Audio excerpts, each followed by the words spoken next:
kepada fulan.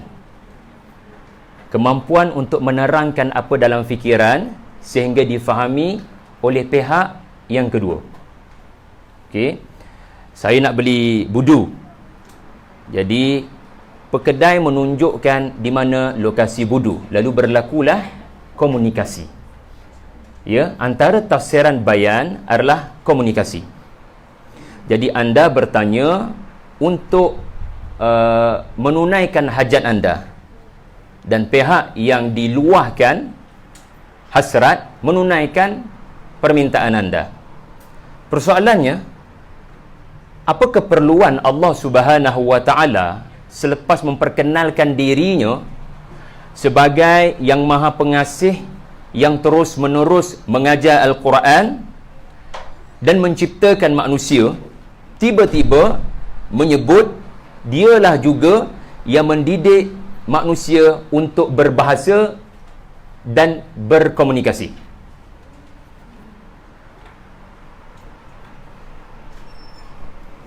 Ayat ini menunjukkan manusia apabila melakukan bayan, artinya dia mahu supaya keperluannya ditunaikan oleh pihak tertentu. Okey, saya memohon kepada sebuah sekolah untuk menerima anak saya, maka berlaku al-bayan. Bukan al-bayan kalau saya cakap bahasa Arab dan sekolah tu cakap bahasa Inggeris, tak faham. Sebab itu antara tafsiran bayan oleh setengah para ulama bahasa. Allah mengajar bahasa. Jadi ayat yang keempat Suratul Rahman menjelaskan setiap manusia yang diciptakan Tuhan, Allah tahu keperluan. Lalu Allah membantu manusia dengan mengilhamkan perkataan supaya keperluannya diperolehi. Tetapi Allah memperkenalkan dirinya terlebih dahulu sebagai yang mendidik Al-Quran. Maknanya apa? Sebelum anda ada hajat-hajat tertentu, lalu anda melakukan bayan, sebelum anda ada hajat-hajat tertentu kerana selepas anda diciptakan Tuhan, lalu anda lahir ke dunia, lalu anda mula membesar, takkanlah anda tak ada hajat, tak ada hasrat. Jadi anda ada kemahuan-kemahuan tertentu. Mahu berjalan, mahu masuk sekolah yang terbaik, mahu degree for flat, mahu pekerjaan yang jauh lebih baik. Jadi anda mahu itu dan mahu ini. Maka Tuhan nak beritahu, dia tahu keperluan anda. Lalu dia membantu anda dengan mengilhamkan perkataan, yakni bahasa. Itu asbab Allah menunaikan kemahuan anda. Dengan dia mengilhamkan bahasa, lalu anda dapat apa yang anda mahu. Tetapi di first awal Allah memperkenalkan dia mendidik manusia dengan Al-Quran. Maknanya apa? Di dalam Al-Quran telah dijelaskan segala keperluan manusia untuk selamat di dunia dan di akhirat. Sebab semua anda memang ada keperluan masing-masing. Tapi benarkah anda memerlukannya? Al-Quran datang menyatakan apa yang sepatutnya anda hajati. Jadi Allah Ta'ala menyebut terlebih dahulu Al-Quran sebelum anda diciptakan. Al-Quran itu sendiri sudah lengkap dengan keperluan-keperluan manusia. Anda perlukan makanan dan minuman, Al-Quran datang menghalalkan apa yang baik dan mengharamkan apa yang tidak baik. Tetapi Al-Quran datang lebih daripada halal haram makanan dan minuman, iaitulah Al-Quran menyatakan keperluan roh manusia kepada hidayah. Sebab itu disebut dulu Al-Quran sebelum disebut tentang penciptaan manusia dan bagaimana manusia boleh survive dengan melakukan komunikasi antara satu sama lain. Inilah yang disebut oleh Dr. Fadl Hasan Abbas dalam mukaddimah.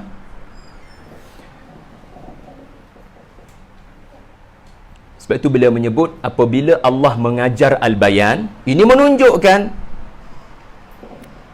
Al-Quran mengandungi segala rahsia untuk menuju kehidupan yang sempurna. Kerana bukan kehidupan kalau tiada komunikasi dan interaksi. Maka Al-Quran datang dengan formula untuk kehidupan yang cemerlang. Contohlah, ya, 2019 anda tertanya-tanya anak anda nak sekolah mana. Itu adalah sebab anda kena melakukan bayan. Tolonglah saya bagi nasihat sikit, sekolah mana saya perlu pilih.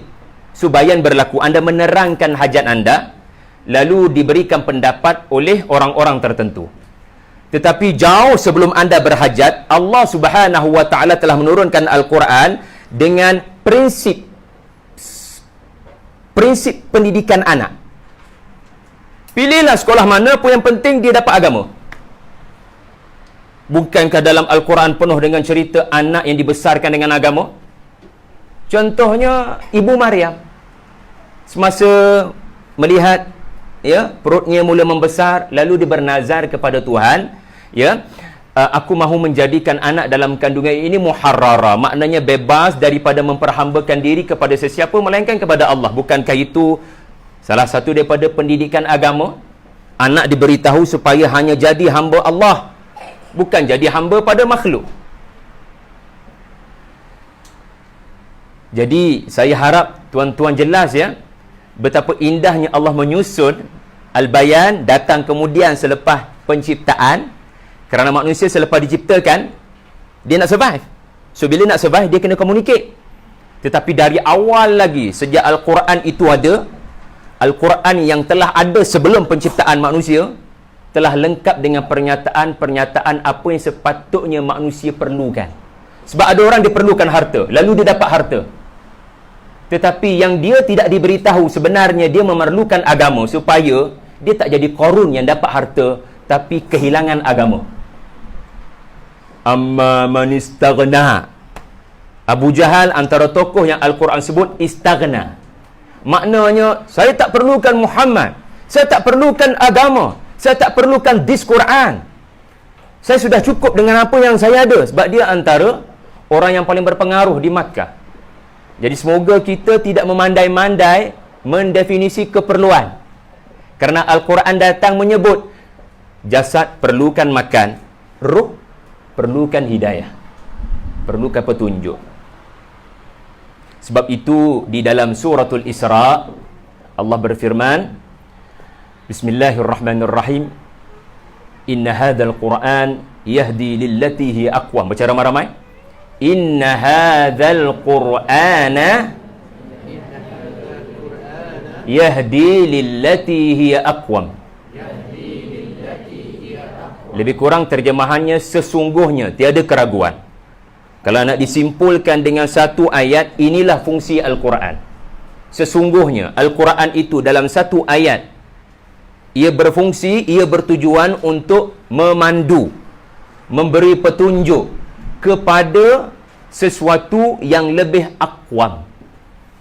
Maka persoalan timbul, aqwam itu apa? Akar kepada perkataan aqwam adalah qamah,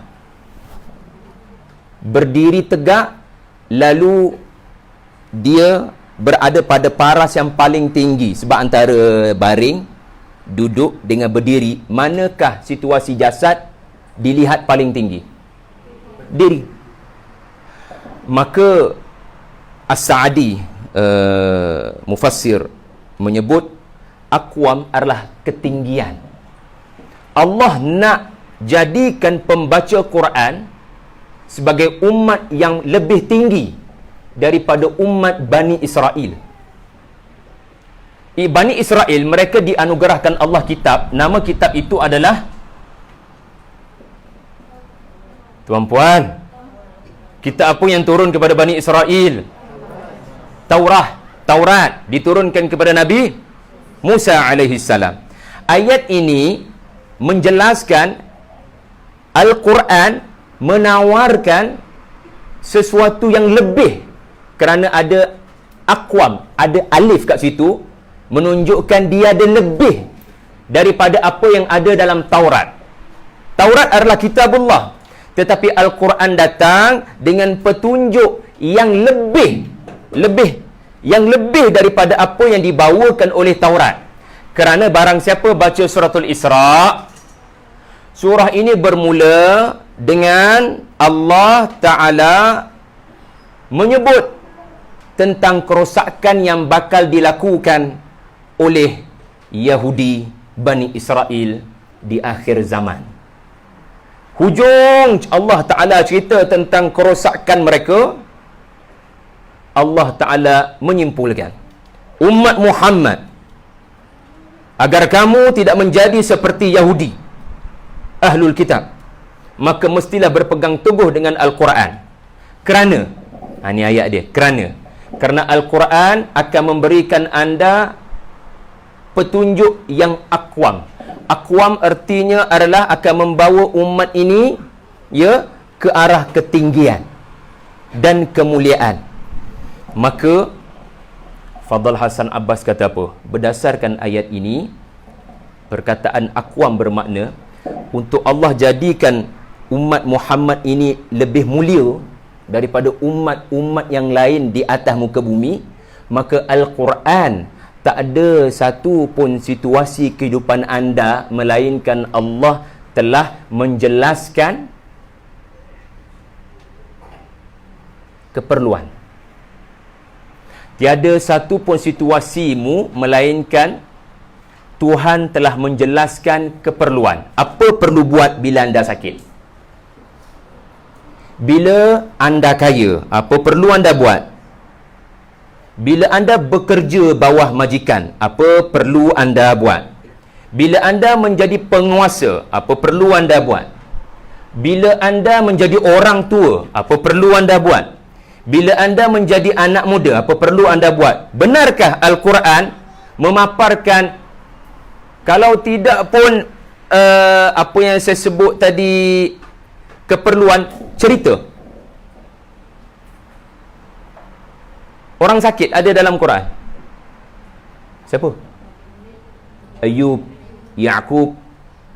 Orang sehat ada dalam Quran. Ramai. Orang tua ada dalam Quran. Siapa? Yang kuat angguk tu siapa? Orang tua dalam Al-Quran siapa? Yaqub, Zakaria alaihi salam. Orang muda dalam Al-Quran siapa? Sami'na fatan yadhkuruhum Ibrahim. Sami'na fatan yadhkuruhum Ibrahim. Okey. Orang kaya siapa dalam Quran? Sulaiman alaihi salam. Majikan dalam Al-Quran siapa? Majikan kepada Yusuf yang sangat baik hati kepada beliau. Innahu rabbi ahsana mathwan. Anda berada di medan tempur, ada dalam Al-Quran. Anda sebagai komander, ada dalam Quran. Yang angguk tu ada ke tak? Jadi ayat Aqwam menjelaskan tak ada satu pun situasi anda melainkan Allah akan mendatangkan model. So anda jelas. Bila kaya, sila rujuk bagaimana Sulaiman, ucapannya, doanya bila dia dianugerahkan Allah kekayaan, di mana dia mengungkapkan dalam surah Sad, Rabbi ghafirli wahabli mulkan. First kali bila saya kaya, benda yang saya perlukan adalah keampunan Tuhan. Kat situ anda belajar apa keperluan anda. Bila anda sakit, apa keperluan anda? Maka Nabi Ayub datang. Rabbi inni masaniyad-dur wa anta arhamur rahimin. Di mana kita jelas di situ keperluan orang sakit adalah sangka baik pada Tuhan. Ubat nombor 2. Nombor 1 sekali sangka baik. Siapa aja? Nabi Ayub dalam surah Sad. Dalam suratul Anbiya. Bila anda tak ada anak, apa keperluan anda? Pun sama. Ya, meyakini Allah ada hikmah. Rabbi la tadharni fardan wa anta khairul warithin, kata Nabi Zakaria. Tuhan, jangan biarkan saya sendirian tanpa pewaris kepada perjuangan mengajar kitab Taurat. Maka kamulah sebaik-baik yang boleh menganugerahkan waris. Jadi subhanallah, daripada suratul Fatihah sampai suratul Nas, tak ada satu pun masalah anda kecuali Tuhan sudah mengetahui. Sebab Tuhan punya pengetahuan bukan hanya kepada Adam. Ketika Adam diciptakan, Tuhan sudah mengetahui perangai manusia, punca manusia jadi baik, punca manusia jadi jahat. Sebab itu anda sebut Rabbil Alamin dalam suratul Fatihah. Rabb artinya apa? Dia tahu Sebab seorang pendidik Rabb, dia tahu keperluan. Al-alamin berdasarkan tafsir Quran dengan Quran adalah manusia di seluruh dunia pada waktu bila-bila. Ini al-alamin. Maknanya Tuhan Allah Azza wa Jalla ketika Al-Quran diturunkan, di dalam Al-Quran sudah ada jawapan kepada segala keperluan manusia daripada Adam sampai manusia terakhir. Jadi Allah sebut di dalam kitabullah ini sesuatu yang akwam, yang akan menyebabkan siapa yang berpandu dengannya, Allah akan bagi dia ketinggian dan kemuliaan dan kesempurnaan. Ia bukan kitab yang didatangkan untuk zaman tertentu atau lokasi tertentu, bahkan untuk semua manusia di mana-mana pun, di zaman mana pun dan di kota mana pun. Ini kata Dr. Fadhal Hasan Abbas. Jadi dua benda dah anda belajar malam ni. Yang pertama Al-Bayan. Boleh ingat tak ni? Nak tanya balik nanti dalam peperiksaan. Bayan. Yang kedua anda telah belajar Aqwam. Okey, kenapa bayan muncul selepas penciptaan manusia dan selepas Allah menyebut dia mendidik Al-Quran. Yang kedua anda telah belajar tentang makna Aqwam. Ya. Maknanya kesempurnaan apa yang terkandung di dalam kitab ini. Barang siapa mengikutinya, Allah beri kepadanya kehidupan yang sempurna. Maka kewajipan kepada kitabullah ada dua. Ya, Asy-Syaikh menyebut kewajipan anda kepada kitabullah adalah dua perkara. Pertama tilawah, yang kedua tadabbur. Okey, kita pergi satu persatu. Tilawah. Tilawah artinya apa? Ya, membaca. Maka kewajipan pembaca Al-Quran adalah membaca dengan tertil. Maka sekarang apa maksud tertil? Allah menyebut di dalam surah Al-Muzammil, iaitulah warattilil Qur'ana tartila. Ia adalah perintah kepada Nabi sallallahu alaihi wasallam. Orang Arab, Nabi kan orang Arab yang logically tiada masalah untuk menyebut perkataan-perkataan Arab. Tetapi Nabi orang pertama diperintahkan untuk membaca Quran dengan tartil. Apatah lagi kita yang bukan orang Arab, maka lebih tertuntut untuk membaca Al-Quran secara tartil. Tapi persoalannya sekarang, tartil tu apa? Nabi diperintahkan Allah untuk membaca Quran dengan tartil. Bahkan Allah menegaskan warattilil Quran tartila. Itu penegasan. Maknanya jangan anggap ini optional. Ia adalah kewajipan. Kerana Nabi sendiri diperintahkan untuk melakukan, apatah lagi kita umat Muhammad sallallahu alaihi wasallam. Kenapa? Sebab dalam ayat lain warattalnahu tartila. Ketika Nabi menerima Quran pun Jibril membacakan Al-Quran dengan tartil. Tapi ustaz, tartil tu apa? Tartil adalah membaca perlahan-lahan. Wa Qur'anan qara'nahu litaqra'ahu 'alan nasi 'ala mukthin. Kami pisah-pisahkan Quran, maknanya Quran turun perlahan-lahan, tidak sekaligus. Dari satu surah ke satu surah atau dari satu ayat ke satu ayat mengambil jarak yang lama. Kenapa? Supaya 2-3 ayat turun, Nabi terus dapat membacakan kepada kaumnya dengan perlahan-lahan. And then selepas jarak masa lama baru surah lain turun. Kenapa lama? Sampai 23 tahun. Sebab Nabi mesti membacakan Quran kepada kaumnya perlahan-lahan. Kerana kalau seorang pensyarah bercakap laju sangat, maka kaumnya akan mula tidak selesa. Dia mau kecek ke beliau ni? Kecek slow sikit boleh tak?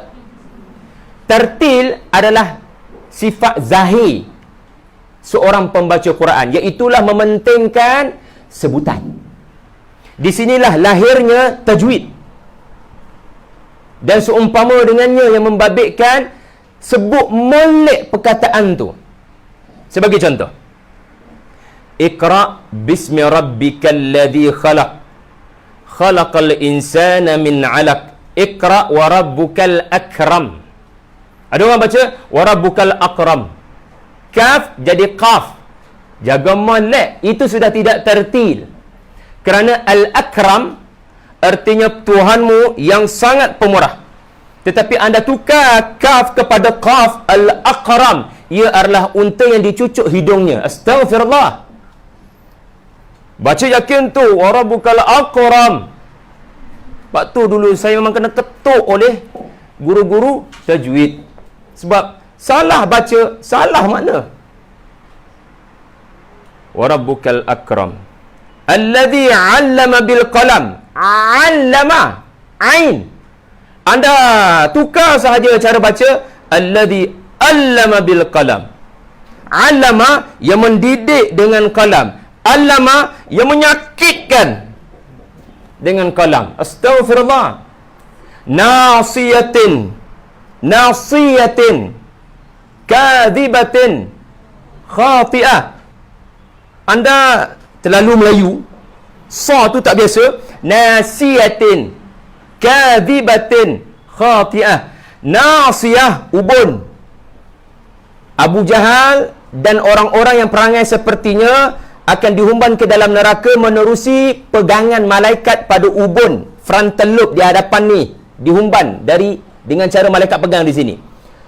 Lalu jika anda baca nasiyah, ia tidak lagi merujuk kepada Abu Jahal, dia merujuk kepada seorang perempuan yang lupa. Kuat benar pelupanya. Nasiyah, seorang perempuan yang sangat kuat pelupanya, yang melakukan jenayah khati'ah. Nasiyah kadhibatin khati'ah. Tak ada kaitan dengan ayat-ayat sebelumnya. Ayat-ayat sebelumnya menceritakan tentang seorang lelaki yang menghalang Nabi daripada menunaikan salat. Jadi jaga-jaga molek. Surah, kita ambil contoh surah Ad-Duha.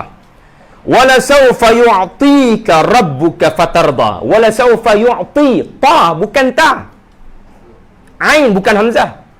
Lalu anda tersalah sebut kerana terlalu Melayu. Lepas tu tajwid adalah ilmu supaya baca Quran ikut lidah Nabi. Kalau boleh, biar macam Nabi baca. Tapi kita tak tahulah macam mana Nabi baca. Tetapi dengan ilmu tajwid, dia membantu kita untuk menjadi Arab dalam pembacaan Al-Quran, dan Allah ada sebab menurunkan Al-Quran dalam bahasa Arab. Wala sawfa yu'tika rabbuka fatarda. Perasan tak saya baca macam mana? Wala sawfa yu'tika, ata. Sedangkan ata dan a'ta jauh bezanya. Sepatutnya wala sawfa yu'tika rabbuka. A'ta, anda baca ata. Ada beza. A'ta, Tuhan beri sebagai hak milik kamu. Tuhan beri untuk jadi hak milik kamu sepenuhnya. A'ta digunakan juga pada pemberian di dunia. Allah tidak akan tarik balik pemberian itu. Seperti Nabi Sulaiman, Allah sebut A'ta. Allah anugerahkan kepadanya angin, dan Allah tundukkan kepadanya syaitan sampai dia mati. Dan lepas dia wafat, maka tidak lagilah ia ditundukkan kepada Sulaiman. Okey? Tetapi Ata, Allah beri, tapi bukan menjadi hak milik dia. Dan Allah boleh menarik pada bila-bila masa. Kan jauh beza. Jadi ayat terakhir surah Ad-Duha, bila Allah guna a'ta, maknanya Nabi akan diberikan kemenangan. Sebelum Nabi wafat, Nabi akan menyaksikan kemenangan. Wala sawfa yu'tika rabbuka fatarda. Dan kamu akan puas hati. Ini salah satu tafsiran kepada makna ayat terakhir surah Ad-Duha. Okey. Jadi tartil, ya. Tuan-tuan bila makan makanan sedap, tuan-tuan makan cepat-cepat atau perlahan-lahan menikmati? Saya tadi lepas ceramah di Hospital Selayang, mereka jamu saya, subhanallah. Tapi saya kena ambil anak sebelum pukul 6. Sedangkan Selayang dengan Bangi sejam setengah. Jadi, walaupun makanan sedap, saya kena makan dengan cepat. Nikmatkah? Tak ada nikmat. Jadi, tartil baca perlahan-lahan. Kerana perlahan-lahan itu adalah menikmati. Kan? Jadi bila anda baca Quran dengan tertib perlahan-lahan, itu tanda anda lapar.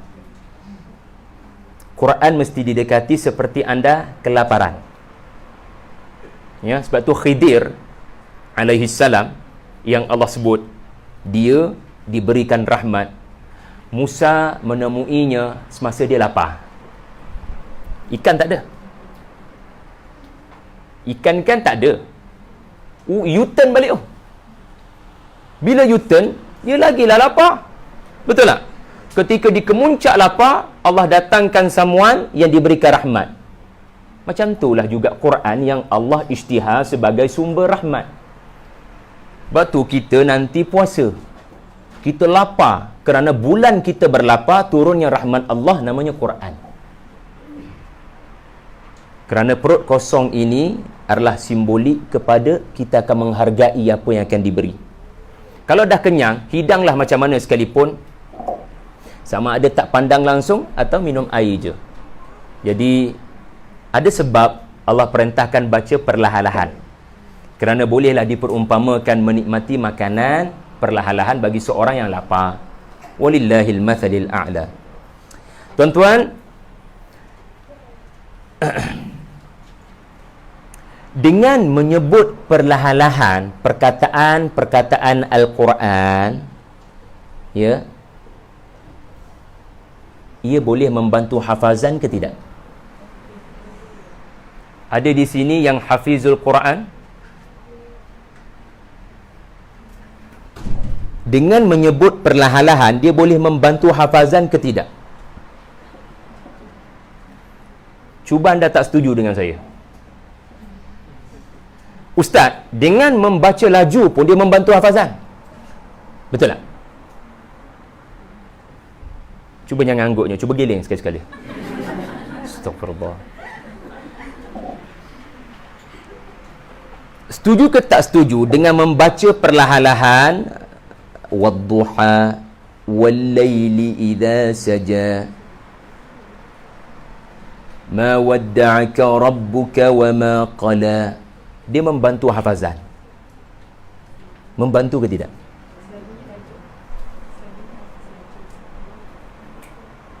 Selalunya bila menghafal, kita laju. Sebelum anda, laju tu bila dah hafal. Betul tak? Nak mengekalkan ingatan, maka jadi lajulah.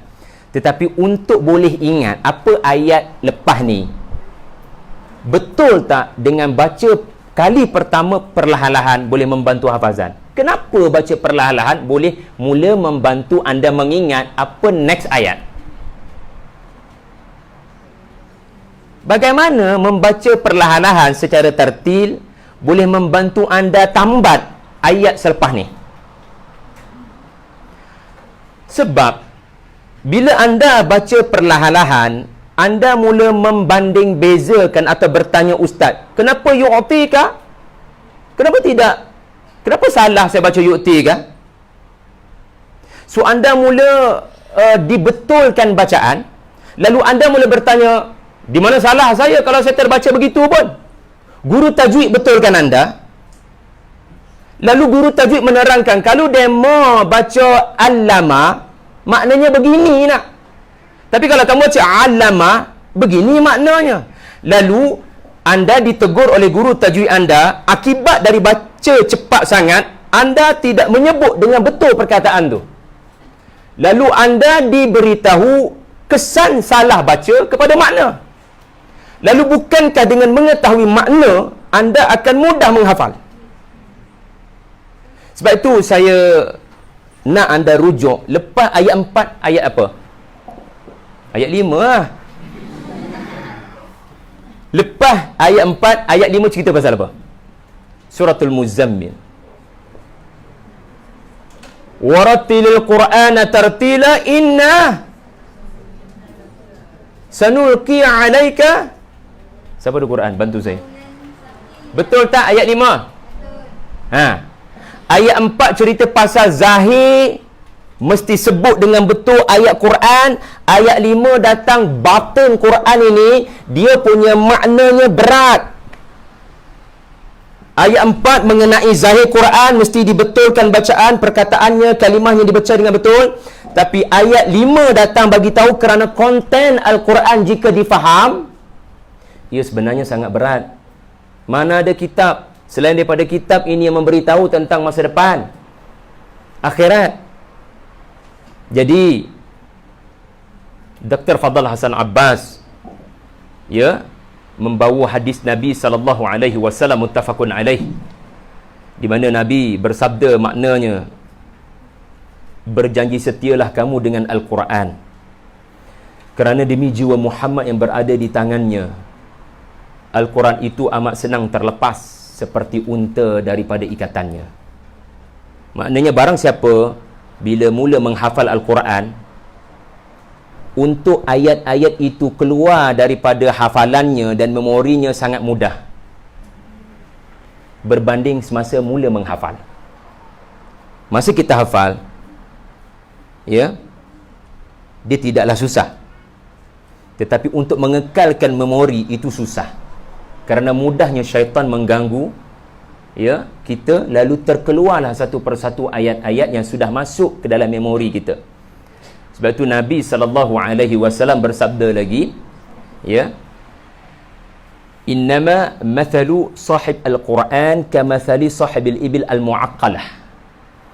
Perumpamaan orang yang sahib ini ditafsirkan sebagai orang yang bersahabat dengan Al-Quran, yakni orang yang menghafal Al-Quran, seperti orang yang sedang menternak ataupun sedang menjadi tuan kepada seekor unta yang sedang ditambat.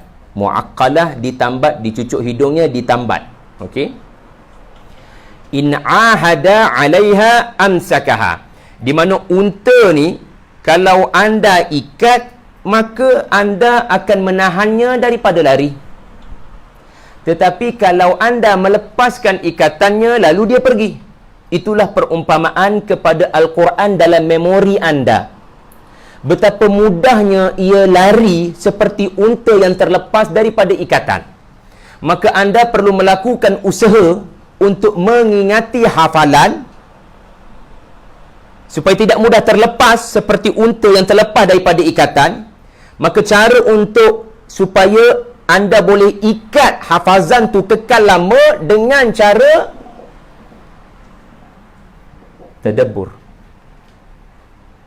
dengan cara faham, dengan memahami makna-makna perkataan. Ia sebenarnya membantu hafazan. Sebab itu saya lebih selesa faham dulu baru hafal. Tetapi anak-anak kita yang sudah hafal, kekalkan apa yang mereka hafal dengan faham. Sebab itu ayat 5 menekankan faham. Maka barang siapa faham, dia akan rasa beratnya Quran, isi kandungannya berat. Ketika ayat sebelumnya menceritakan tentang baca molek secara tartil. Selain daripada itu, tartil juga bermakna bukan sekadar membaca dengan betul, tetapi membaca dengan indah. Memperindahkan bacaan sehingga memberikan kesan kepada pendengar. Tetapi mestilah meraihkan tajwid, Jangan tarannum bukan main indah. Bismillahirrahmanirrahim. Rah apa ya? Rah. Cantik dah tarannum tu. Tapi ha dan ha tidak boleh dibezakan. Okey? Jadi Nabi bersabda sallallahu alaihi wasallam, zayyinul Qur'ana bi aswatikum. Hadis sahih. Hiasilah Al-Quran, bacaan Quran dengan suara kamu. Dan Nabi pernah memuji seorang sahabat yang bila baca Quran, ya Allah, merdu suaranya. Tuan-tuan, bila kita baca ayat Quran, jangan macam kita baca ucapan manusia ataupun kenyataan akhbar ataupun buku. Biar ada beza cara kita baca. Biar ada beza semasa kita membaca ayat-ayat Allah dengan kita membaca ayat-ayat makhluk, dengan cara bukan sekadar membaca dengan betul. Kerana anda kena ingat, Quran Beza dengan hadis, apa dia?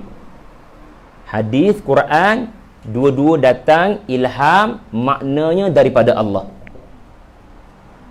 Allah ilhamkan kepada Nabi, ya, sesuatu yang memberikan petunjuk kepada umatnya. Itu Quran, itu hadis, itu sunnah. Tetapi beza Quran dengan hadis kat mana? Yang menyebabkan tartil mesti berlaku pada Quran. Tartil tidak wajib berlaku pada hadis. Tetapi kepada Quran wajib, kerana Quran makna daripada Allah, hadis makna daripada Allah, tapi Quran lafaz, perkataan, walau satu huruf, ia bukan rekaan Nabi. Ia bukan rekaan Nabi. Maka walau satu kalimah baca molek kerana ada sebab Tuhan memilih perkataan itu dan tidak memilih perkataan lain. Boleh faham? Sebab itu tartil adalah perintah Allah kepada Quran. Dan selain daripada itu, bagi manusia faham beza ucapan pencipta dengan makhluk yang diciptakan, maka biar ada beza, kerana Quran ini, ya, Allah Ta'ala turunkan sebagai mukjizat, maka tunjukkan kemukjizatannya, ya, dengan membacanya dengan intonasi yang indah. Nabi pernah memuji seorang sahabatnya yang bernama Abu Musa Al-Ash'ari. Bukan saya, Abu Musa Al-Ash'ari. Nabi berkata sallallahu alaihi wasallam, sesungguhnya laqad u'tita mizmaran min mazamir ali Daud.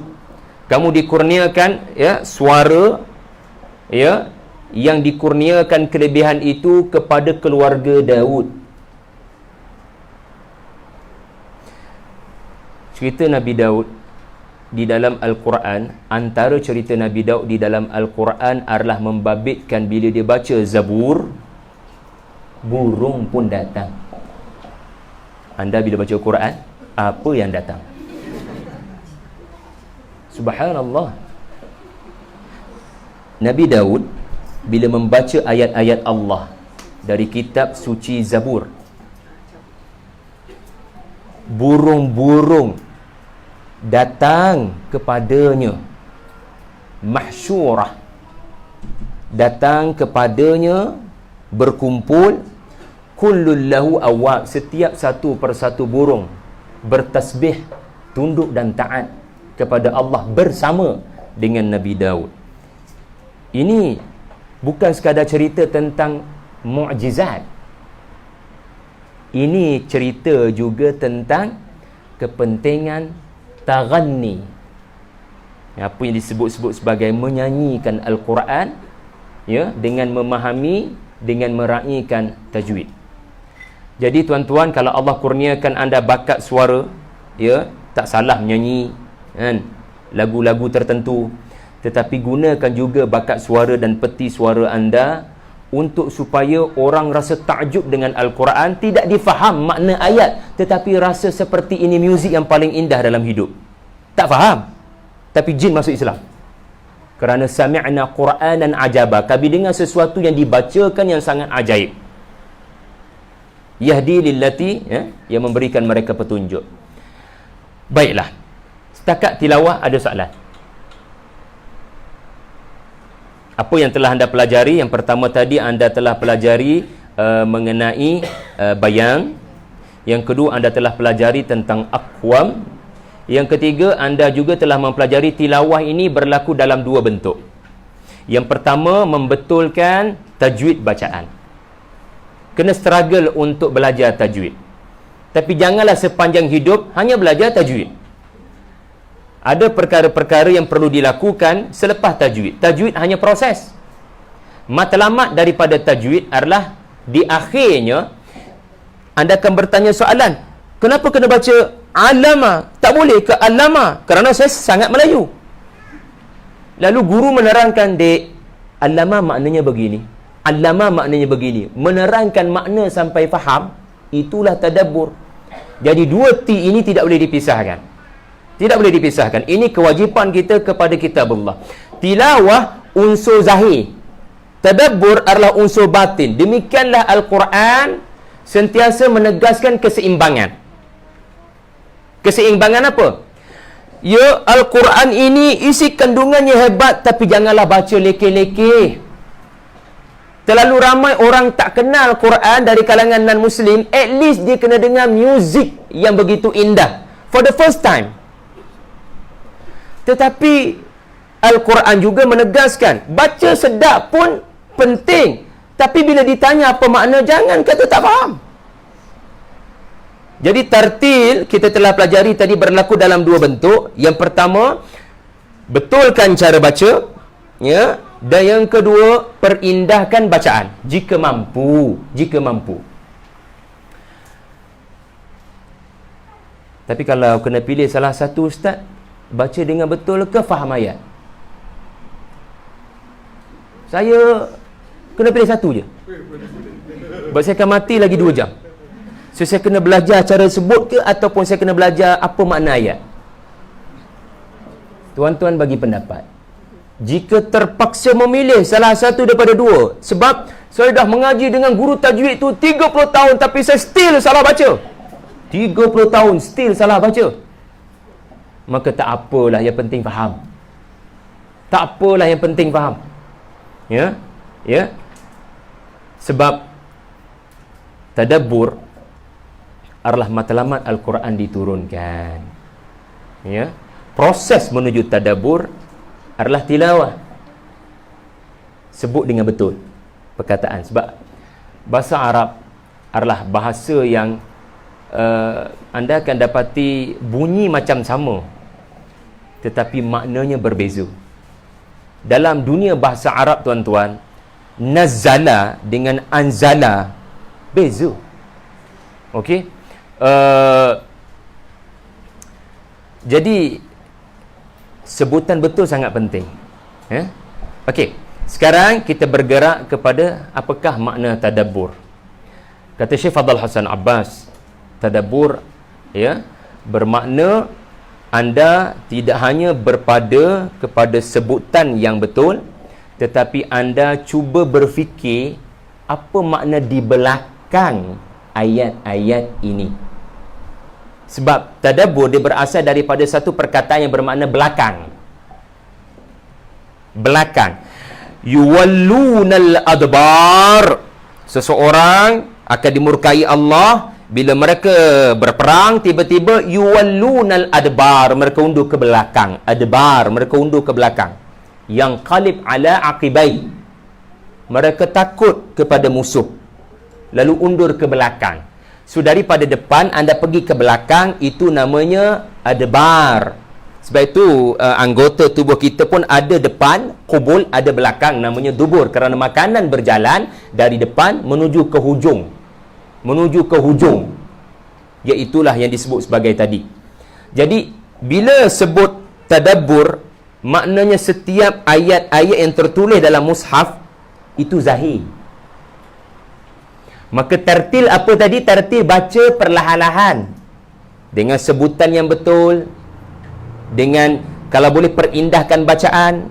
Tetapi matlamat, saya ulang balik, tajwid adalah proses, tadabbur adalah matlamat. Matlamat baca perlahan-lahan adalah supaya apa makna ayat ni, ya? And then baru pergi pada ayat selepasnya. Itu matlamat tartil, iaitulah tadabbur. Maka Syekh kata tadabbur adalah buah kepada tartil. Maaf, tadabbur adalah buah kepada tilawah. Kenapa kena baca perlahan-lahan? Supaya kamu menghayati. Kan, surat cinta anda terima daripada seseorang tersayang, takkan anda baca cepat-cepat. Kan? Anda berdebar-debar nak tekan mesej seterusnya, kan? Itu tanda anda sedang dilamun cinta. Kan? Mana mungkin seseorang yang menerima sesuatu daripada seseorang yang tersayang tidak dihargai walau satu perkataan. Yang dihargai hanya tanda tangannya sahaja. Mana mungkin? Sedangkan dari ayat pertama sampai ayat terakhir adalah luahan isi cintanya kepada anda. Lalu setiap perkataan itu anda khayal dengan sangat mendalam. Kan? Okey, itu perumpamaan kita. Walillahil mathalil a'la.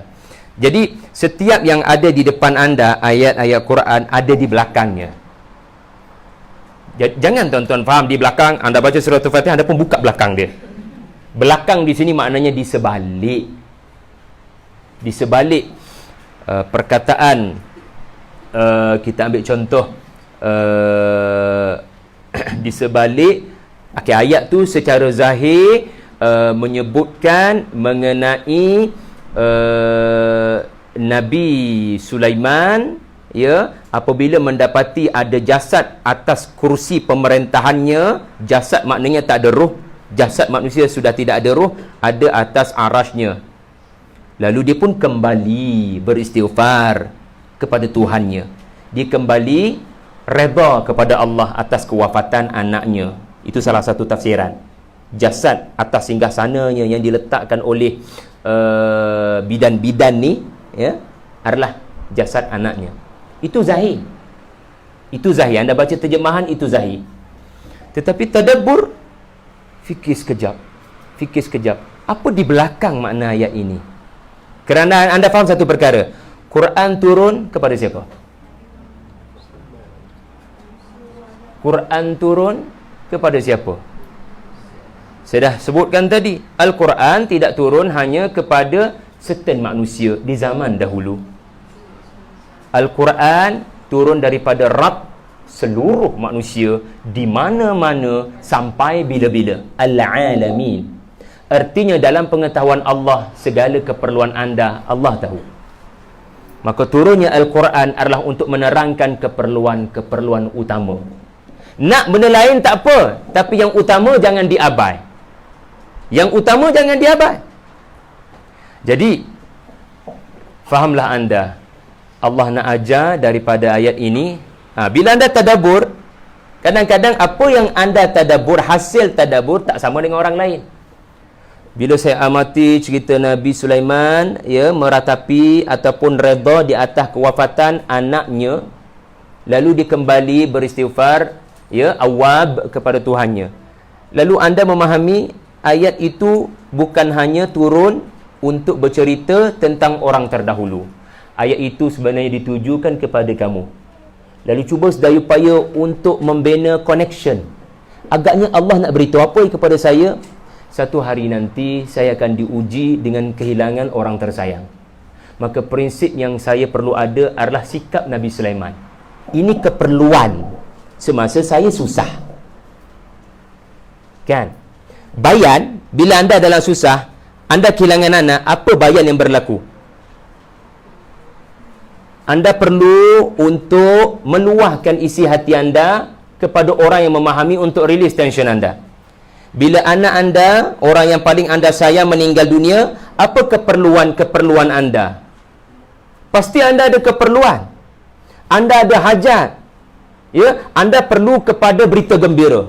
Anda perlu kepada penawar. Anda perlu kepada penenang. Sebab yang kehilangannya bukan phone, tetapi anak yang tersayang. Cerita Nabi Sulaiman muncul dalam keadaan yang Nabi Sulaiman perlukan adalah keampunan daripada Tuhannya. Itu keperluan utama. Ya, anda perlukan penenang daripada suami anda. Anda perlukan penenang daripada sesiapa. Tetapi yang utama jangan lupa, itu cara nak bahagia.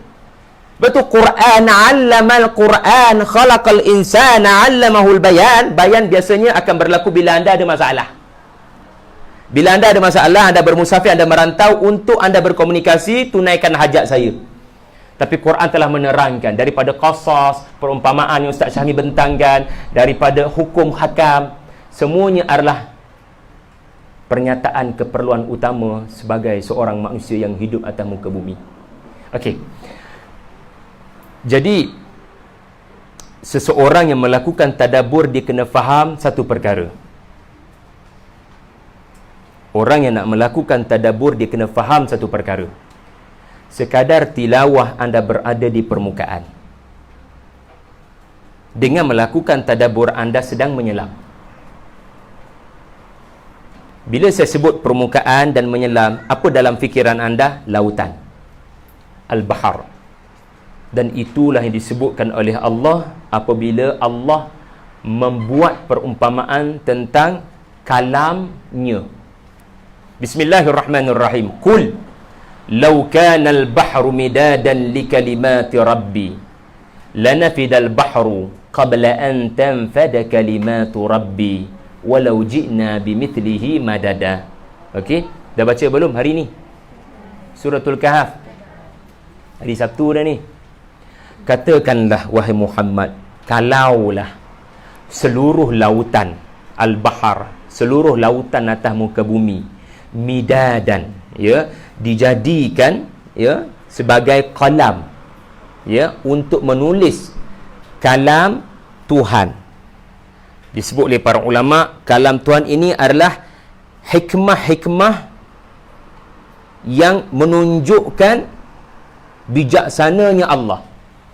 Kalau anda menggunakan seluruh lautan sebagai dakwat untuk menulis tentang bukti-bukti adanya Tuhan, anda menggunakan kalam dengan dakwat dari seluruh lautan atas muka bumi untuk menulis pengetahuan Allah, maka air laut habis dulu dalam keadaan apa yang anda mahu tulis belum selesai. Kerana pengetahuan anda ada batas, sedangkan pengetahuan Allah tiada batas. Walau sebesar zarah bersembunyi di antara langit dan bumi, ia tercatat dalam pengetahuan Allah. Jadi kalau semua benda dicatat, memang dakwat dari satu lautan pun tidak mencukupi. Poin saya, tadabbur seperti anda melakukan proses menyelam. Kerana keindahan biasanya tersembunyi di dasar. Di permukaan itu sudah indah, tetapi rahsia yang lebih indah menunggu di bawah. Yang berusaha gigih menyelam, dia akan memperolehinya. Yang sekadar terbatas pada permukaan pun memperolehinya. Jadi pilihan di tangan anda. Allah mengaitkan ilmu Al-Quran seperti sebuah lautan. Pilihan di tangan anda, mahu menyelam setakat mana. Jadi tadabbur seperti menyelam. Pilihan di tangan anda. Makin dalam anda melakukan tadabbur, makin banyak mutiara yang orang lain tak jumpa, Allah berikan kepada anda.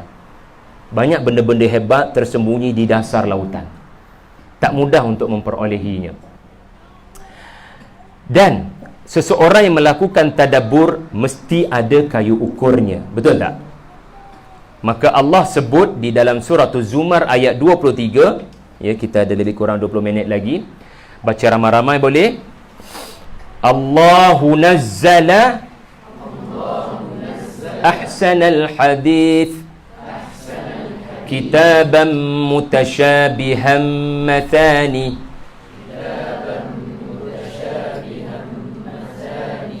taqsha'irru minhu juludul ladhina yakhshawna rabbahum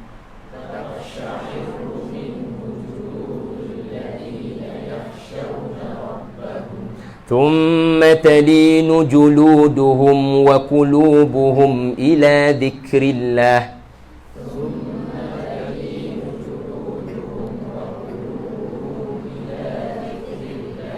Okey, dengan elok dia punya makna dia. Allah nazzala. Allah menurunkan berkali-kali, tidak sekali. Seperti hujan, kalau turun sekaligus, banjir besar, rosak, tsunami. Ya. Tetapi kalau hujan renyai-renyai, and then turun lagi minggu depan, itulah kehidupan. Itu cara tanah-tanah mati berlaku kehidupan. Kalau turun tanpa henti, ia adalah kerosakan kepada kebun-kebun. Betul? Maka kalimah yang digunakan adalah nazzala. Allah ada sebab menurunkan Al-Quran dengan berkali-kali. Maknanya surah ni turun waktu ni, and then turun surah lain, and then turun lagi surah lain, and then turun lagi surah lain.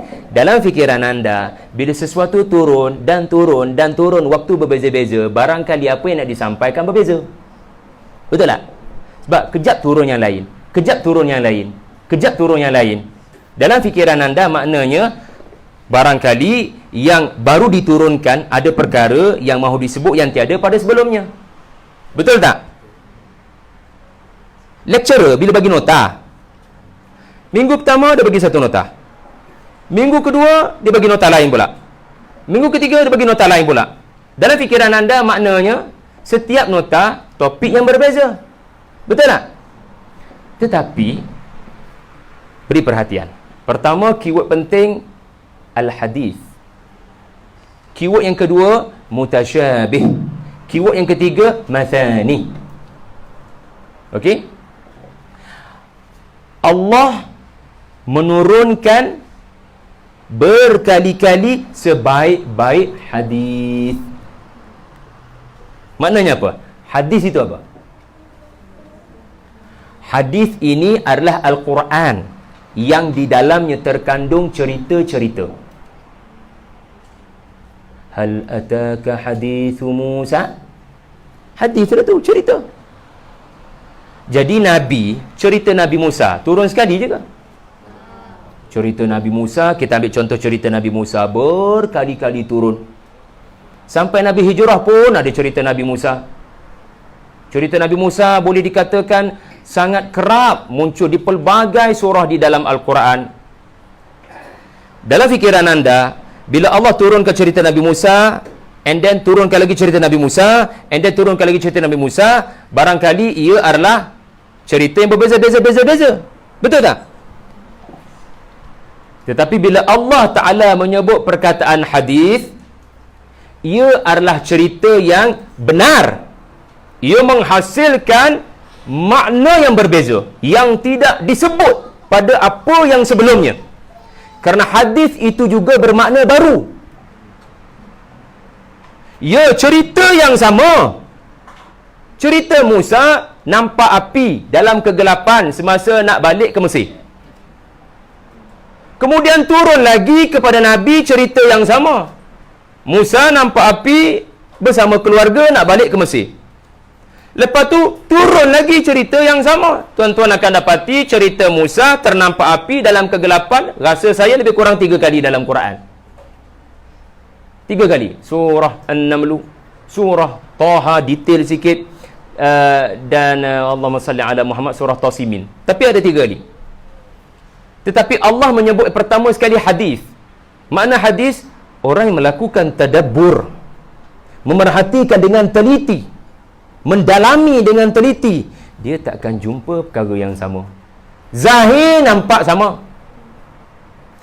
Di mana Musa kata kepada keluarganya, saya akan pulang, akan bawa kepada kalian qabas syihab. Dia sebut, saya nak bawa pulang kepada kamu, saya akan pergi pada sumber api itu, saya nak bawa balik qabasin syihab. Tapi dalam surah lain, Allah turunkan kepada Nabi, Musa kata, bi qabasin je. Dan dalam surah lain, dia tak kata qabas, dia tak kata syihab bi qabas, yang dia kata jazwah. Kan lain tu tartilnya, kan lain tadabburnya. Jadi hadis di sini bermakna ia benar cerita turun tidak sekali. Allah turunkan berkali-kali cerita, tetapi nampak sama. Tetapi orang yang melakukan tadabbur akan merasakan, kami tak pernah dengar cerita ni. Padahal cerita tu babak yang sama. Ia hanya boleh dirasai oleh orang yang melakukan tadabbur. Yang kedua, ya, yang pertama tadi, Allah menurunkan sebaik-baik cerita berkali-kali. Kan? Bila lecturer menyebut cerita yang sama, kelas pertama dia sebut tentang Napoleon Bonaparte. Kelas kedua adik-adik hari ni cikgu nak cerita pasal Napoleon Bonaparte lagi. Dalam fikiran anda, sudah kena bertahan 2 jam cerita yang sama. Tak berlaku hadis. Tetapi Allah bukan makhluk. Allah memaparkan cerita orang yang sama, tetapi orang yang melakukan pemerhatian yang teliti, dia akan mendapati, wow, ini tiada pada sebelumnya. Ini benar-benar baru. Sama tapi tak serupa. Jadi bukan kelas ni lah untuk saya huraikan jazwah makna apa, qabas syihab makna apa, qabas makna apa. Yang kedua, mutasyabih.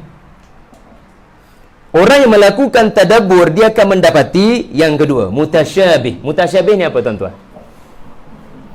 Okey. Mutasyabih ni dia berasal daripada perkataan syibih.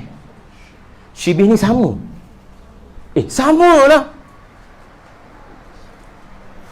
Samalah. Okey, saya nak tanya anda.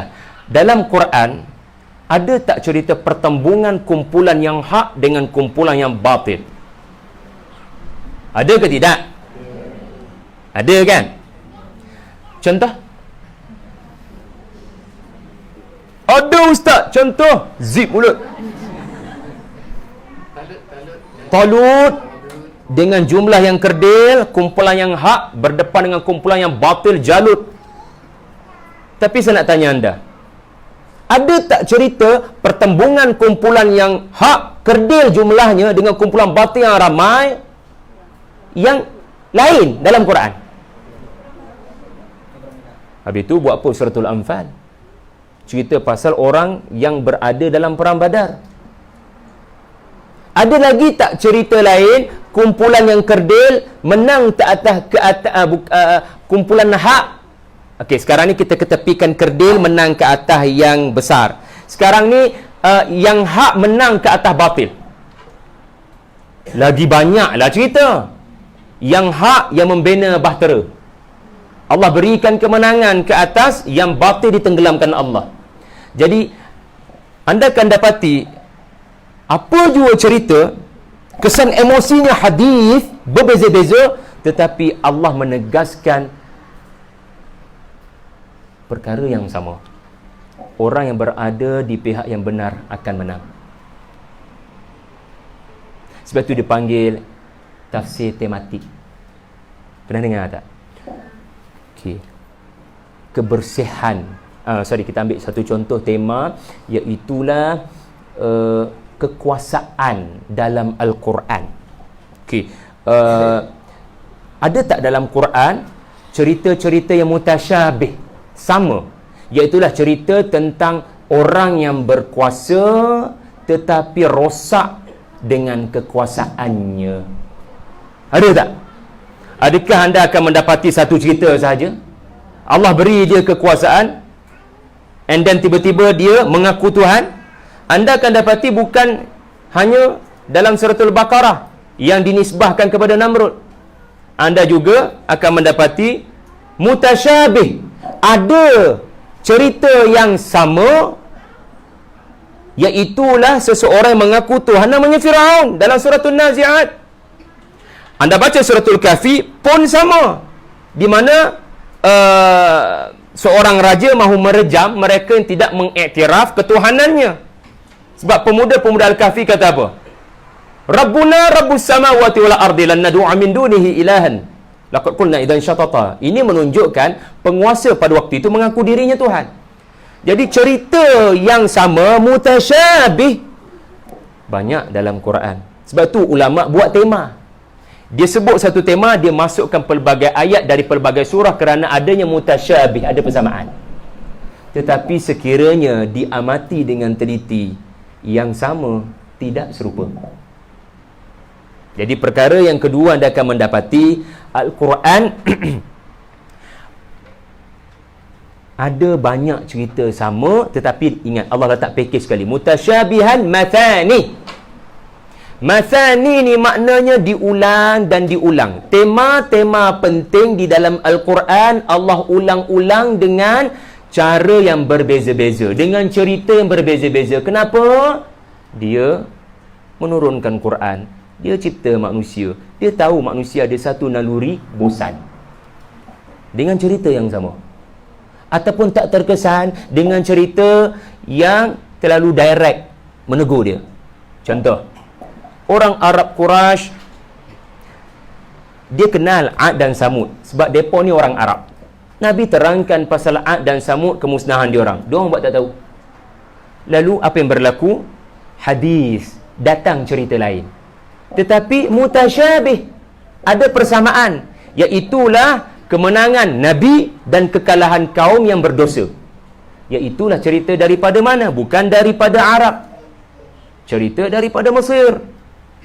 Baca suratul Fajar yang Ustaz Syahmi huraikan di Fajar tadi.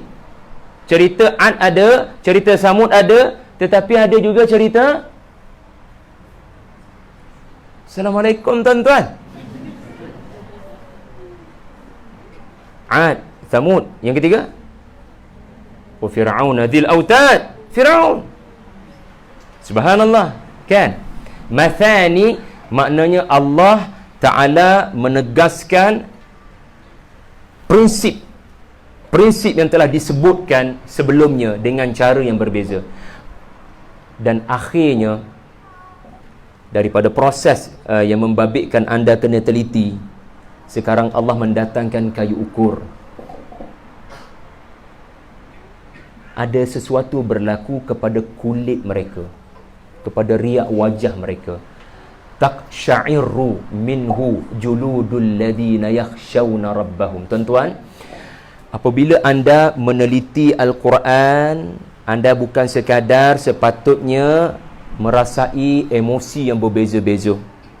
Anda bukan sekadar dari sudut intelektualnya menemui consistent pattern, tema-tema yang sama. Orang yang baca Kompas 114 saya, dia akan faham tema setiap pohon, kerana didapati oleh ulama yang bernama Islahi, surah-surah Makkiyah sampai Madaniyah ada konsisten perkara yang dipertegaskan.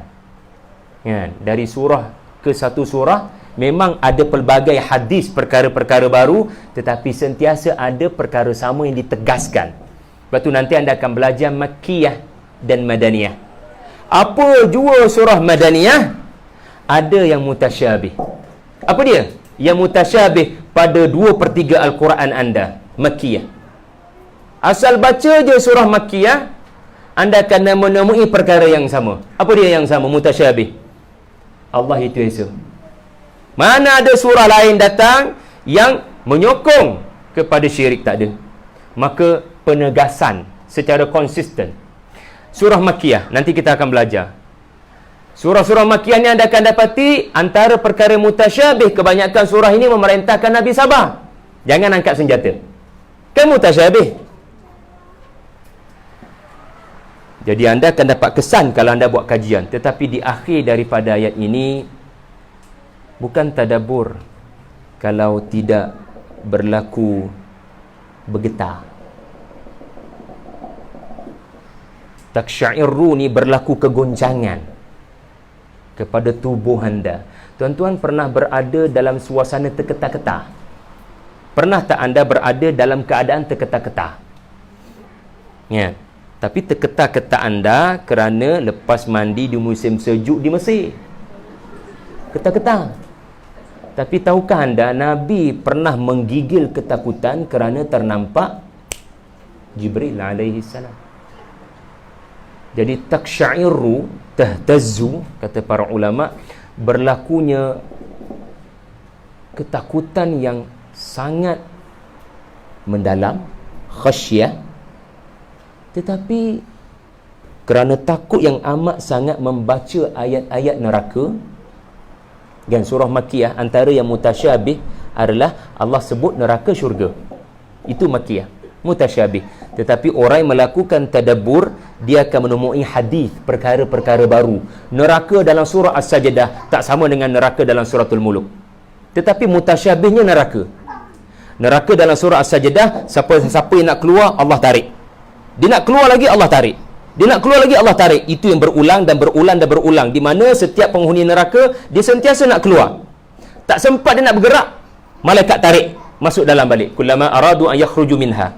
Tetapi dalam suratul Mulk yang ditonjolkan berulang dan berulang bukan adegan tarik masuk dalam neraka, tetapi ditonjolkan bila dia jatuh ke dasar, dibaling daripada atas, dia akan dibawa naik ke atas balik untuk dihumban semula. Dan itulah yang berlaku di humban, rentung, dibagi kulit baru, dibagi kulit baru, diheret naik atas balik. Kullama ulqiya fiha fauj.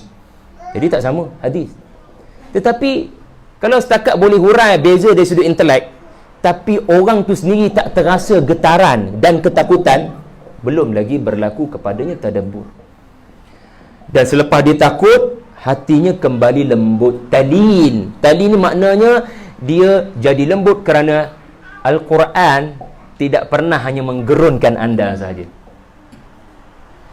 Lepas ayat menggerunkan anda, Allah akan terus datang dengan ayat yang menyebabkan anda rasa, saya masih ada harapan. Selamat datang ke dalam surah-surah Makkiyah, di mana anda akan mendapati bila Allah melakukan apa yang disebut oleh para ulama sebagai tarhib, pasti di sana akan diseimbangkan dengan targhib. Lihat saja suratul Rahman, keseimbangan nampak jelas, iaitulah Allah ancam dengan yu'raful mujrimuna bisimahim wa yu'khadhu bin nawasi wal aqdam.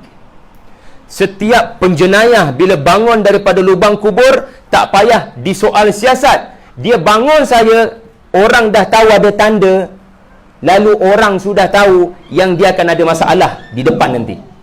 Setiap pendosa bila bangun daripada lubang kubur dah ada bisimahum, dah ada tanda. Na'udzubillah, Allah jangan golongkan kami daripada orang yang bangun daripada lubang kubur dah ada tanda. Antara tanda tersebut diterangkan oleh surah Abasa, hitam legam wajahnya.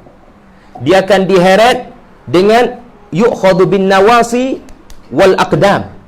Pernah nampak kambing barbecue di mana tangan dan kaki dia dibawa begitu? Penjenayah di sisi Allah, mujrim, dilayan seperti binatang begitu. Tetapi suratul Rahman tidak berakhir dengan cerita neraka. Dua syurga diterangkan. So memberi harapan, lembut hati talin. Jadi lembut hati kita, alhamdulillah Allah masih beri harapan, aku layak ke sana. Dengan cara bagaimana untuk saya pergi ke sana? Lihat pula suratul Muluk. Anda gerun, Allah cerita pasal neraka. Tetapi tiba-tiba muncul, innal ladina yakhshawna rabbahum bil ghaibi lahum. Itu ayat menyebabkan anda jadi, saya masih ada harapan. Jadi anda tidak gerun saja, anda juga berharap. Subhanallah. Okey. Akhir sekali tuan-tuan, sebelum kita berpisah dalam tempoh 5 minit ini, saya ingin berkongsi beberapa kalam-kalam penting daripada Ibnu Mas'ud radhiyallahu anhu. Kerana ia disebut oleh Syekh Fadhal Hasan Abbas ketika menghuraikan makna tadabbur. Akan datang satu zaman, lahirnya satu kaum yang membaca Al-Quran, dan Al-Quran yang dibaca tidak melepasi halqum. Maknanya apa? Bacaannya indah, tapi tak sampai ke hati. Satu. Ibnu Mas'ud ni siapa? Sahabat besar Nabi SAW. Beliau pernah dibelasah oleh kafir Quraisy kerana membaca surah Ar-Rahman tadi. Ibnu Mas'ud pernah berkata, "Lau araftu anna hunaka syakhsun a'rafu minni fi ayatin kada wa kada la dhahabtu ilaih." Kalau aku tahu ada orang lebih berpengetahuan dariku, diberikan Tuhan pengetahuan yang aku tiada tentang makna ayat-ayat tertentu, selagi seekor unta boleh pergi kepadanya, aku akan pergi. Ini Ibnu Mas'ud punya prinsip pembelajaran, merendah diri. Selagi ada orang yang aku diberitahu dia ada pengetahuan berbeza tentang makna ayat ini, akan ku pergi kepadanya mengaji. Ibnu Mas'ud.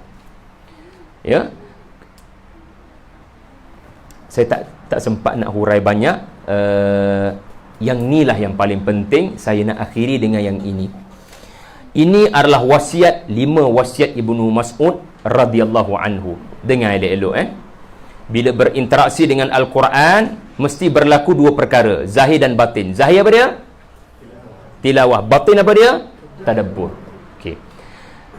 La tahuddu Al-Quran kahadza asy-sya'r. Ini pesan pertama. Hadda artinya apa? Hadda adalah merujuk kepada pembacaan yang cepat. Kerana kalau anda pernah melihat filem-filem tentang orang-orang Arab di zaman jahiliah ketika mereka bersyair, ucapan syair itu cepat, lafaznya, fasih bicaranya. Jadi Quran bukan syair.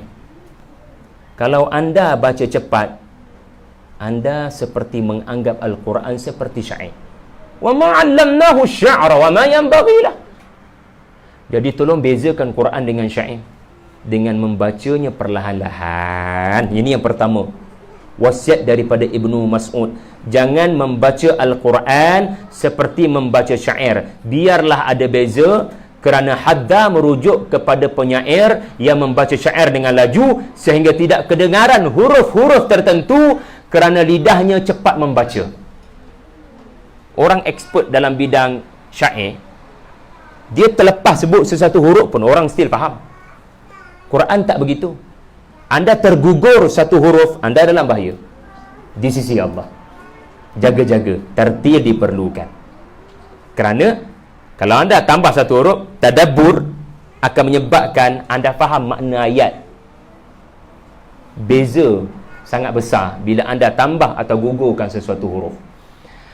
Yang kedua, beliau berpesan, wala tanfuruhu nafrad daqal.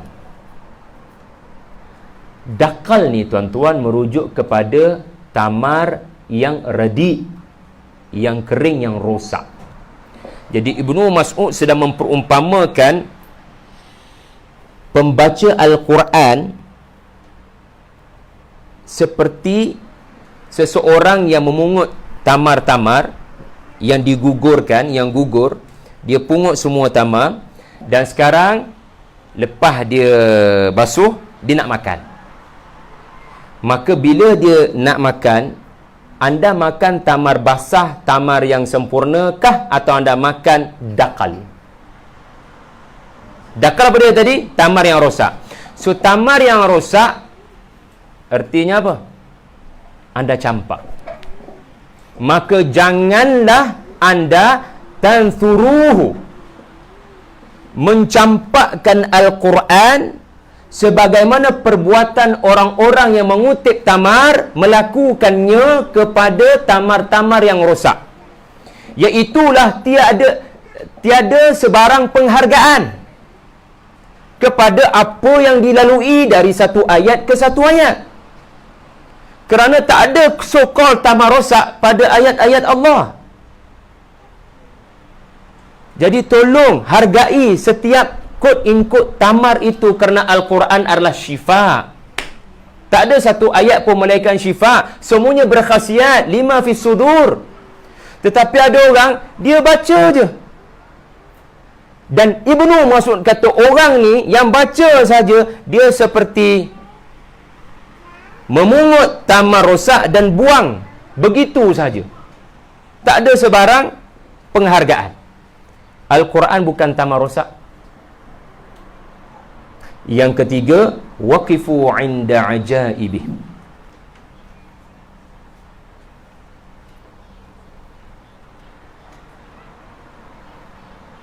Berhentilah berkali-kali untuk mengenal pasti keajaiban ayat berkenaan. So tuan-tuan, kita belajar hari ini, Ibnu Mas'ud, guru Quran kita sekarang kata, anda baca sesuatu ayat, stop sekejap. Lalu anda tanya satu soalan, apa yang ajaib tentang ayat ini kepada saya? Apa makna ajaib? Sesuatu yang anda tidak duga tiba-tiba berlaku di hadapan mata anda, lalu anda terharu kerana melihatnya. Anda tersentuh hati kerana anda dipilih Tuhan untuk melihatnya, menemuinya, dan tidak orang lain. It's very special. You are the guest to see that, to hear that. Jadi cuba sedaya upaya. Ibnu Mas'ud orang berpengalaman luas dalam ulumul Quran. Anak murid Nabi SAW. Beliau berkata, ajaibnya Al-Quran ya bukan sekadar pada susunan. Mana dulu perkataan, mana dulu kemudian perkataan, mana ayat yang pertama, mana ayat kemudian. Tetapi ajaibnya Quran pada mudahnya menghafal Quran. Tahukah anda, mudahnya hafal Quran adalah keajaiban. Maka anda kena buktikan Al-Quran ajaib dengan mudahnya anda menghafal beberapa surah yang sebelum ini anda tidak boleh hafal. Anda tak akan rasa keajaiban ni kalau anda tak ada effort untuk try surah yang tak pernah anda hafal, anda cuba hafal. Anda akan mendapati walaqad yassarnal Quran. Allah melorongkan kemudahan.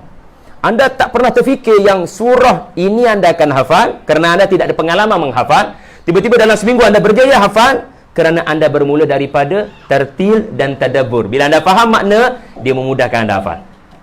Cuba try step tu. Ya.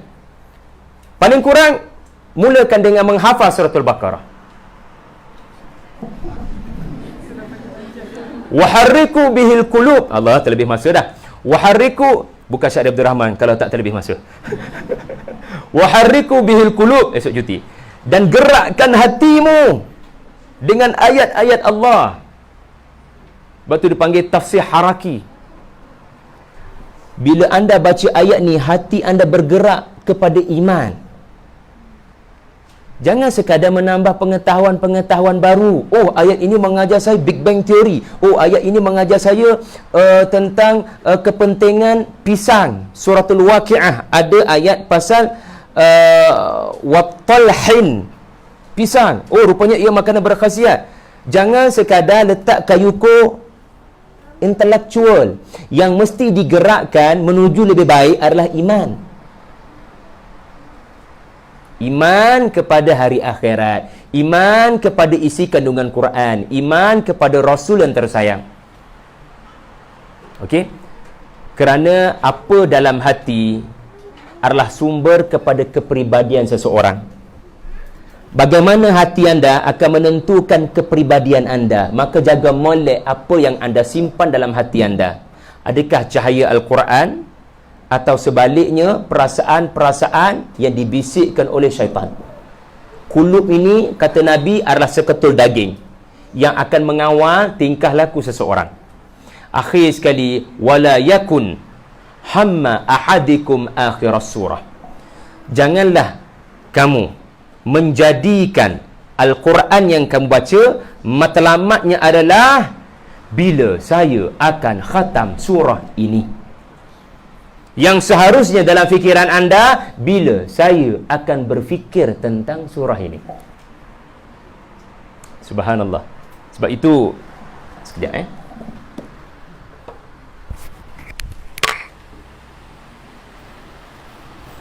sebab itu Syekh Fadl Hasan Abbas, saya lupa nak masukkan dalam slide, beliau menyebut di penghujung bab ini, ya,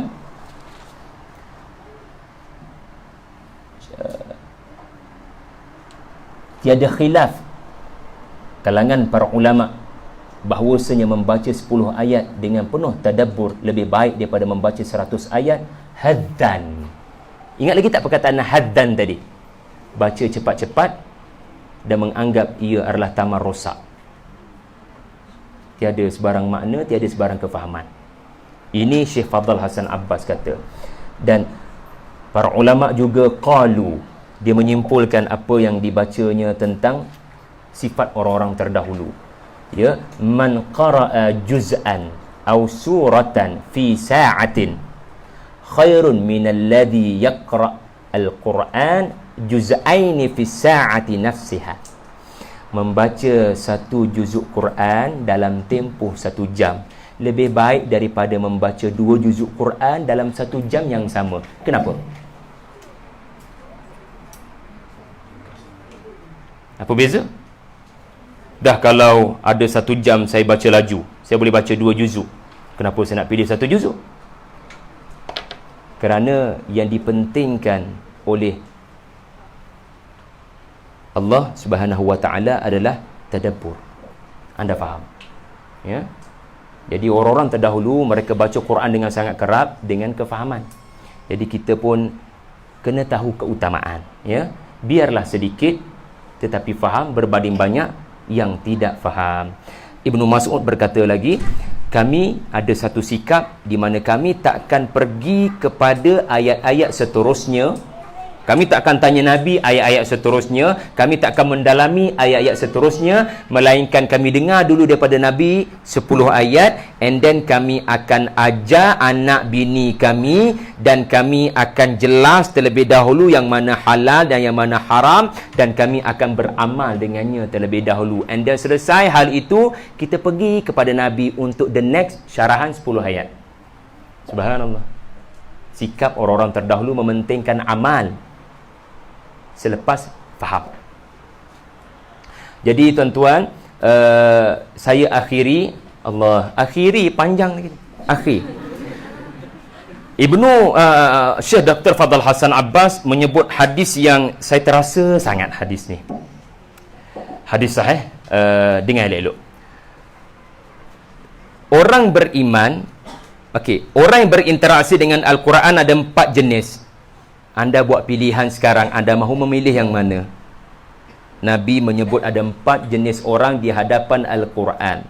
Yang pertama sekali, mukmin apabila membaca Al-Quran, mereka seperti buah utrujah.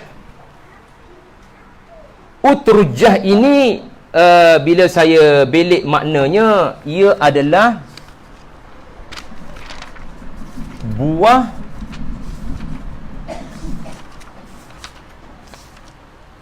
sejenis buah limau yang dijadikan jeruk oleh orang-orang Arab yang baunya wangi dan limau kan manis. Jadi Nabi menerangkan makna kepada buah utrujah sebab Nabi faham yang akan baca hadis ni pun bukan orang Arab. So Nabi terangkan sifat buah ni, kalaupun kamu tiada sebarang gambaran, baunya dari kejauhan sedap. Buah apa yang baunya sedap? Durian? Ya.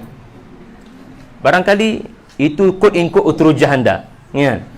Wa ta'muha tayyib. Dahlah bau sedap, rasa pun sedap. Ini adalah mukmin yang baca Quran. Maknanya apa? Bila seseorang mukmin dia baca Quran, bacaan Qurannya itu pasti akan mengingatkan sesuatu kepada dia, lalu dia betulkan sikapnya, dan kerana sikapnya dibetulkan, dia mempengaruhi orang lain. Itulah minyak wangi. Sebab minyak wangi artinya apa? Seseorang terinspirasi dengan bau berkenaan, rasa nak mendekati bau berkenaan, melihatnya sahaja menyebabkan kita rasa kagum. Ini Al-Quran yang dibaca. Kategori yang kedua, mukmin juga, percaya pada Allah, percaya pada akhirat, tidak melakukan maksiat, mukmin tetapi tak baca Quran. Mukmin yang tak baca Quran. Kalau mukmin mengajar Quran tapi tak baca Quran, macam mana? Kuat benar mengajar Quran, baca Quran tak? Sebab tu kita orang kena muhasabah.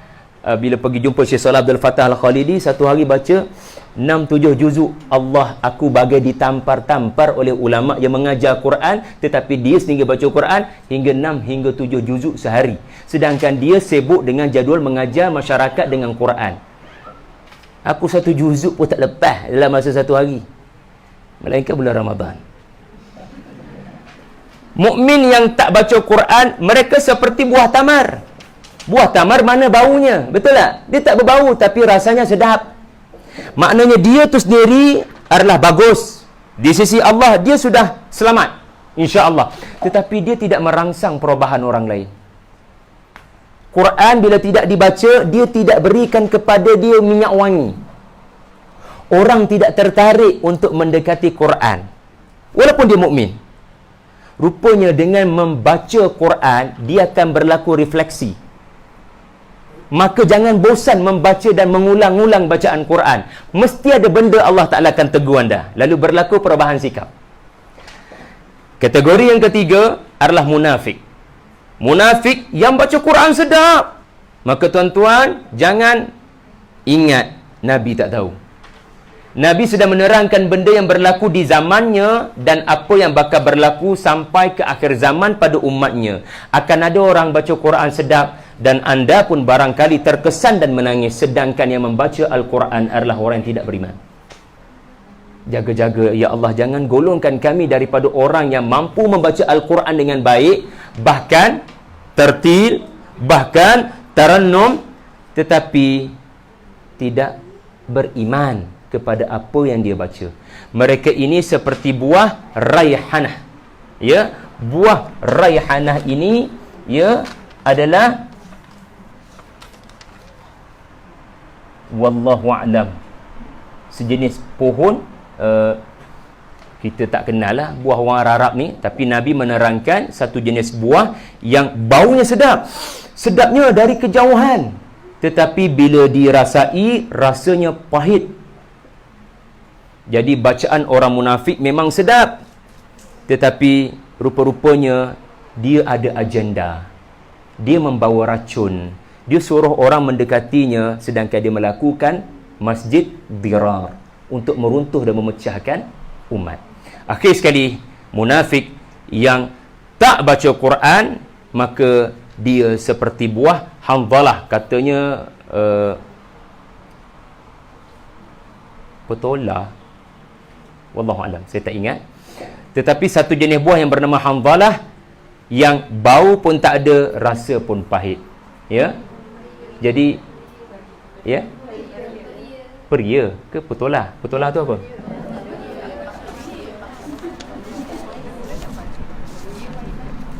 Petola, labu, labu atau petola. Wallahu a'lam.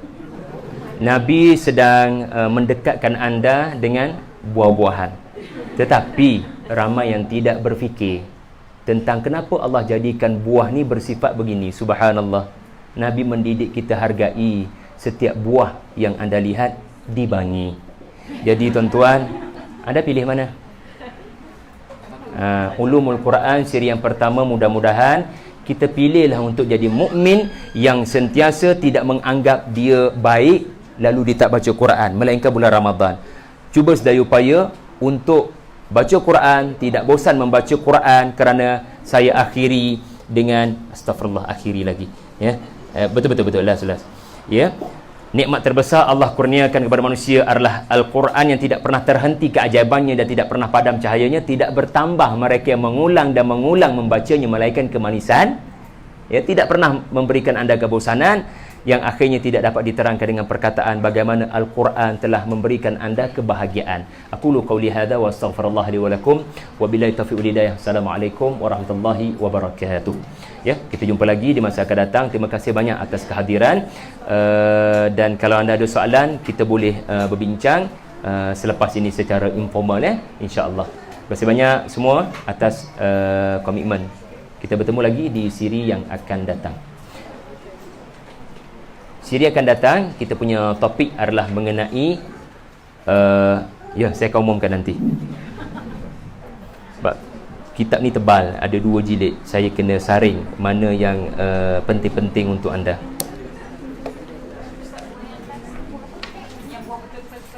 Hanzalah tak tahu.